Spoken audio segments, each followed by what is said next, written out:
जय माता दी। मेरे सभी प्यारे दोस्तों, मैं लक्ष्मी शर्मा बड़ों को चरण स्पर्श, छोटों को प्यार और बराबर वालों को दिल से नमस्कार करती हूँ।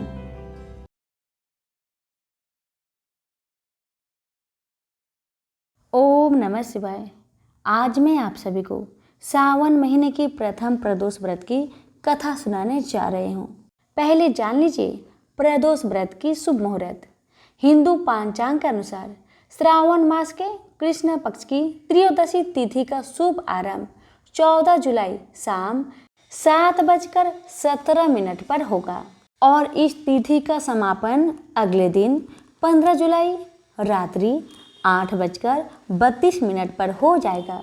प्रदोष काल में भगवान शिव की उपासना के कारण यह व्रत 14 जुलाई 2023 शुक्रवार के दिन रखा जाएगा। इस दिन प्रदोष के समय शाम 7:21 से रात्रि 9:24 तक रहेगा। स्कंद पुराण में प्रदोष व्रत के विभिन्न लाभों के बारे में विस्तार से बताया गया है। माना जाता है कि जो कोई भी व्यक्ति प्रदोष व्रत को भक्ति और विश्वास के साथ करता है तो उससे भगवान शिव और माता पार्वती अति प्रसन्न होते हैं, उसे संतोष, धन और अच्छे स्वास्थ्य का आशीर्वाद भी देते हैं और इसके साथ ही आपके सभी पाप नष्ट हो जाते हैं। शुक्र प्रदोष की पूजन विधि। आज के दिन स्नान आदि करने के बाद साफ सुथरे वस्त्र धारण कर लीजिए। अगर आप व्रत रख रहे हैं तो भगवान शिव का स्मरण करते हुए व्रत का संकल्प भी करें। भगवान शिव का जल अभिषेक करें। आप चाहे तो पंचतत्व यानी दूध, पानी, शहद, गंगा जल, दही से अभिषेक कर सकते हैं। अब भोलेनाथ को फूल और माला, बेलपत्र, धतूरा आदि चढ़ाए। इसके बाद भगवान शिव को भोग लगाइए। फिर दीपक और धूप जलाकर शिव चालीसा, शिव मंत्र, प्रदोष व्रत कथा का पाठ करें या फिर श्रवण करें। आरती करके भूल चूक के लिए माफी मांग ले। दिन भर व्रत रहने के बाद शाम को व्रत खोल लीजिए। अब सुनिए शुक्र प्रदोष व्रत की कथा को पूरा जरूर सुनिएगा और दूसरों को भी शेयर कीजिएगा। कथा शुरू करने से पहले मैं आप सभी को बता दूं कि शुक्र त्रयोदशी प्रदोष व्रत पूजन विधि सोम प्रदोष व्रत के समान ही होता है। इसमें श्वेत रंग तथा खीर जैसे पदार्थ ही सेवन करने का महत्व होता है। कथा। सूत जी बोले, प्राचीन काल की बात है। एक नगर में 3 मित्र रहते थे। तीनों में घनिष्ठ मित्रता थी। उनमें एक राजकुमार पुत्र, दूसरा ब्राह्मण पुत्र, तीसरा सेठ का पुत्र था। राजकुमार व ब्राह्मण पुत्र का विवाह हो चुका था। सेठ पुत्र के विवाह के बाद गौना नहीं हुआ था। एक दिन तीनों मित्र आपस में अपनी स्त्रियों के बारे में बातें कर रहे थे। ब्राह्मण पुत्र ने नारियों के बारे में प्रशंसा करते हुए कहा कि जिस घर में नारी नहीं होता उस घर में भूतों का डेरा होता है। सेठ के पुत्र यह वचन सुनकर अपनी पत्नी के लाने के लिए तुरंत निश्चय किया। सेठ पुत्र अपने घर गया और अपने माता पिता से अपना निश्चय बताया कि मैं अपनी पत्नी को लाना चाहता हूँ। बेटे की बातें सुन माता पिता कहने लगे, बेटा देखो अभी शुक्र देवता डूबे हुए हैं। इन दिनों बहू बेटियों को उनके घर से विदा कराकर लाना शुभ नहीं होता। अतः शुक्र उदय के बाद तुम अपनी पत्नी को विदा कराकर ले आना। लेकिन सेठ का पुत्र अपनी जिद से टस से मस नहीं हुआ और अपनी ससुराल में जा पहुंचा। सास ससुर के उसके इरादे का पता चलते ही सास और ससुर ने अपने दामाद को बहुत समझाने की कोशिश की, मगर दामाद ने न माना। आता उन्हें विवश होकर अपनी कन्या का विदा करना ही पड़ा। ससुराल से विदा होकर दोनों पति पत्नी बैलगाड़ी में सवार होकर नगर से जैसे ही बाहर निकले कि उनकी बैलगाड़ी का पहिया टूट गया और एक बैल की टांग भी टूट गई। पत्नी को भी काफी चोट आई। सेठ पुत्र ने आगे चलने का प्रयत्न जारी रखा, तभी डाकुओं से भेंट हो गई और वे धन धान्य लूट ले गए। सेठ का पुत्र पत्नी सहित रोता पिटता अपने घर पहुंचा। दुर्भाग्य, घर पहुंचते ही सेठ के पुत्र को सांप ने डस लिया। उसके पिता ने वैद्य को बुलवाया। उन्होंने देखने के बाद घोषणा की कि आपका पुत्र 3 दिन बाद मर जाएगा। उसी समय इस घटना का पता ब्राह्मण पुत्र को लगा। उसने सेठ से कहा कि आप अपने लड़के को पत्नी सहित बहू के घर वापस भेज दीजिए। यह सारी बाधाएं इसलिए आई है कि आपका पुत्र शुक्र अस्त में पत्नी को विदा करा लाया है। यदि यह वहां पहुंच जाए तो बच जाएगा। सेठ को ब्राह्मण पुत्र की बात जच गई और उन्होंने अपने पुत्र वधू और पुत्र को वापस लौटा दिया। वहां पहुंचते ही सेठ पुत्र की हालत ठीक होनी आरंभ हो गई। तत्पश्चात उन्होंने शेष जीवन सुख पूर्वक व्यतीत किया और अंत में वह पति पत्नी दोनों स्वर्गलोक में गए। तो सभी प्रेम से बोलिए भोलेनाथ की जय। अब सुनिए माँ अन्नपूर्णा की कथा। भोलेनाथ के साथ साथ माता अन्नपूर्णा की कृपा पाने के लिए इनकी कथा को पूरा श्रवण जरूर करें। एक समय की बात है, काशी निवासी धनंजय की पत्नी का नाम सुलक्षणा था। उसे अन्य सब सुख प्राप्त थे, केवल निर्धनता ही उसके दुख का कारण था। यह दुख उसे हर समय सताता था। एक दिन सुलक्षणा पति से बोली, स्वामी आप कुछ उद्यम करो तो काम चले, इस प्रकार कब तक काम चलेगा। सुलक्षणा की बात धनंजय के मन में बैठ गया और वह उसी दिन विश्वनाथ शंकर जी को प्रसन्न करने के लिए बैठ गया और कहने लगा, हे देवाधिदेव विश्वेश्वर, मुझे पूजा पाठ कुछ नहीं आता, केवल आपके भरोसे बैठा हूँ। इतनी विनती करके वह 2-3 दिन भूखा प्यासा बैठा रहा। यह देखकर भगवान शंकर ने उसके कान में अन्नपूर्णा अन्नपूर्णा अन्नपूर्णा इस प्रकार 3 बार कहा। यह कौन क्या कह गया? इसी सोच में धनंजय पड़ गया कि मंदिर से आते जाते ब्राह्मण को देखकर पूछने लगा, पंडित जी अन्नपूर्णा कौन है? ब्राह्मणों ने कहा, तू अन्न छोड़कर बैठा है, सो तुझे अन्न की ही बात सूझती है, जा घर जाकर अन्न ग्रहण कर। धनंजय घर गया, स्त्री से सारी बात कही। वह बोली, नाथ आप चिंता ना करें, स्वयं शंकर जी ने यह मंत्र आपको दिया है, वे स्वयं ही खुलासा करेंगे, आप फिर जाकर उनकी आराधना करें। धनंजय फिर जैसा का तैसा पूजा में बैठ गया। रात्रि में शंकर जी ने आज्ञा दी, कहा तू पूर्व दिशा में चला जा, वह अन्नपूर्णा का नाम जपता जाता और रास्ते में फल खाता, झरनों का पानी पीता जाता। इसी प्रकार कितने ही दिनों तक चलता गया। वहां उसे चांदी सी चमकती वन की शोभा दिखने में आई। सुंदर सरोवर दिखने में या उसके किनारे कितनी ही अप्सराएं झुंड बनाए बैठी थी और सब माँ अन्नपूर्णा इस प्रकार बार बार कहती थी। यह अगहन मास की उजेली रात्रि थी और आज से ही व्रत का ये आरंभ था। जिस शब्द की खोज करके वह निकला था वह उसे वहां सुनने को मिला। धनंजय ने उनके पास जाकर पूछा, हे देवियों आप यह क्या कर रही हो? उन सब ने कहा, हम सब माँ अन्नपूर्णा का व्रत करते हैं। व्रत करने से क्या होता है? यह किसी ने किया भी है, इसे कब किया जाए, कैसा व्रत है और कैसी विधि है, मुझे भी कहो। वे कहने लगी, इस व्रत को सब कोई कर सकता है। 21 दिन तक के लिए 21 गांठ का सूत लेना चाहिए। 21 दिन यदि ना बने तो 1 दिन उपवास करे, या भी ना बने तो केवल कथा सुनकर प्रसाद ले। निराहार रहकर कथा कहे, कथा सुनने वाला कोई ना मिले तो पीपल के पत्तों को रख, सुपारी या घृत कुमारी वृक्ष को सामने कर, दीपक को साक्षी कर, सूर्य, गाय, तुलसी या महादेव को बिना कथा सुनाए मुख में दाना न डाले। यदि भूल से कुछ बढ़ जाए तो एक दिवस फिर उपवास करे, व्रत के दिन क्रोध ना करे और झूठ ना बोले। धनंजय बोला, इस व्रत के करने से क्या होगा? वे कहने लगी, इसके करने से अंधों को नेत्र मिले, लूलों को हाथ मिले, निर्धन के घर धन आए, बाझिन को संतान मिले, मूर्खों को विद्या आए। जो जिस कामना से व्रत करे माँ उसकी इच्छा पूरी करती है। वह कहने लगा, बहनों, मेरे भी धन नहीं है, विद्या नहीं है, कुछ भी तो नहीं है।